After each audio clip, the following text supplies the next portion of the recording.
अबू बकर सिद्दीक, खैबर पख्तूनख्वा में क्या हो रहा है? जो काबीना में सुहेल आफरीदी हों या सुहेल आफरीदी साहब जो वज़ीर आला हैं, फैसल तरक्की या आकिबुल्ला को फिलहाल काबीना के हक में नहीं थे, आपकी खबर है, फिर ये क्या हो रहा है? देखिए शाहजेब साहब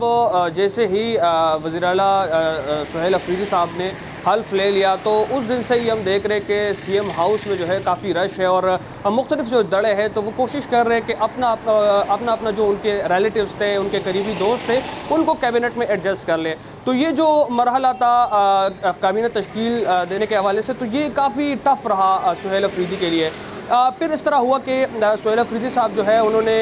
जो अहम रहनुमा है पाकिस्तान तहरीक इंसाफ के मरकज़ी जो लीडरशिप है उनसे मशवरा करके एक फ़हरिस्त जो है वो तैयार कर लिया। और वो फ़हरिस्त जो है चूँकि बानी पीटीआई से मुलाकात की इजाज़त जो है वो नहीं दी जा रही थी और ये एक इशू बना हुआ था, तो पार्टी क़यादत ने भी सुहेल आफरीदी को मशवरा दिया कि आप जो है एक मुख्तसर काबीना तश्कील दे दें और उसके बाद अगर मज़ीद बानी पीटीआई के कोई इंस्ट्रक्शंस है कैबिनेट के हवाले से मज़ीद मेंबरान को शामिल करने के हवाले से, तो फिर जो है उसको आप बाद में इम्प्लीमेंट कर लें। तो जब इनिशियल फ़हरिस्त जो है वो उन्होंने सुहेल आफरीदी साहब ने तैयार कर ली और गुज़िश्ता रात जो है चूँकि सीएम हाउस में ही वो मौजूद थे और मुशावरत मुकम्मल होने के बाद जो है फ़हरिस्त तैयार हो गई। उसके बाद उस फ़हरिस्त में जो है जो असद कैसर के भाई और शहराम तरक्की के भाई हैं उनके नाम शामिल नहीं थे। ये खबर जब असद कैसर और शहराम तरक्की को ये खबर उनको पहुंच गई तो फौरी तौर पर जो है वो सीएम हाउस आए और उन्होंने इस बात पे जोर दिया कि उनके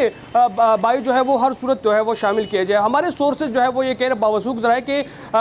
अलीमा खान जो है उन्होंने भी इसमें अपना रोल जो है वो प्ले किया था। हम शेख वकास जो मरकज़ी तर्जुमान है पीटीआई के, वो इस खबर की तरदीद कर रहे हैं ज़रूर, लेकिन हमारे इंतहाई बावसूख ज़राए जो है वो ये खबर कन्फर्म कर रहे हैं कि इसमें इनका अलीमा खान का किरदार जो है वो रहा है। इसके अलावा कैबिनेट में जो है अब जो कैबिनेट तश्कील दे दी गई है तो इसमें जैसे मैंने आपको बताया कि असद कैसर के भाइयों जो है उनकी तब्दील किया गया फ़हरिस्त और उसमें असद कैसर और शहराम तरक्की के भाई को जो है वो शामिल किया गया। तो उसके बाद चूँकि ज़ाहिर सी बात है अली अमीन गंडापुर जो है वो नहीं चाहते थे कि ये लोग जो है ये दो जिनको बानी पीटीआई ने ज़माना ज़रा ये बता रहे कि बानी पीटीआई जो है उन्होंने इंस्ट्रक्शंस दी थी इनके हवाले से। तो जब अली अमीन साहब जो है ज़ाहिर सी बात है उन्होंने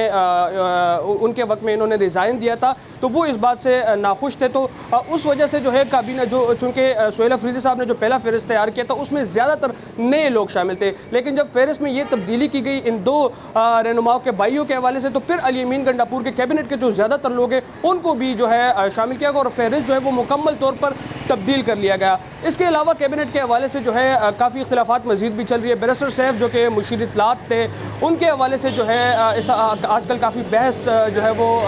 चल रही है। पाकिस्तान तहरीक इंसाफ जो इजलास जो कि उनके अपने अंदरूनी इजलास होते हैं उस हवाले से भी और मीडिया पर भी आजकल बैरिस्टर सैफ के हवाले से जो है काफ़ी बहस हो रही है। बैरिस्टर सैफ हमारे जो ज़राए हैं वो ये कह रहे हैं कि बानी पीटीआई जो है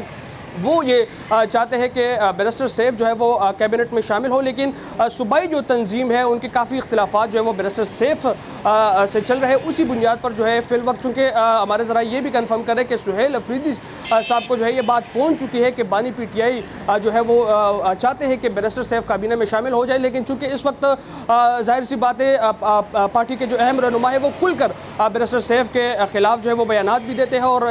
ये बात भी ज़ाहिर करते हैं कि उनको किसी सूरत शामिल ना किया जाए। तो उस प्रेशर की वजह से जो है वो फ़िलहाल बैरिस्टर सैफ साहब को जो है वो शामिल नहीं करे और वो जो है इस हवाले से बानी पीटीआई से मुशावरत मुकम्मल करके उसके बाद मज़ीद वज़रा को जो है वो शामिल किया जाएगा। इसके अलावा जो है आज हमने देखा कि अली मोहम्मद खान जिनका ताल्लुक मर्दान से है वो भी नाला दिखाई दिए और उन्होंने बाकायदा तौर पर एक्स अकाउंट पर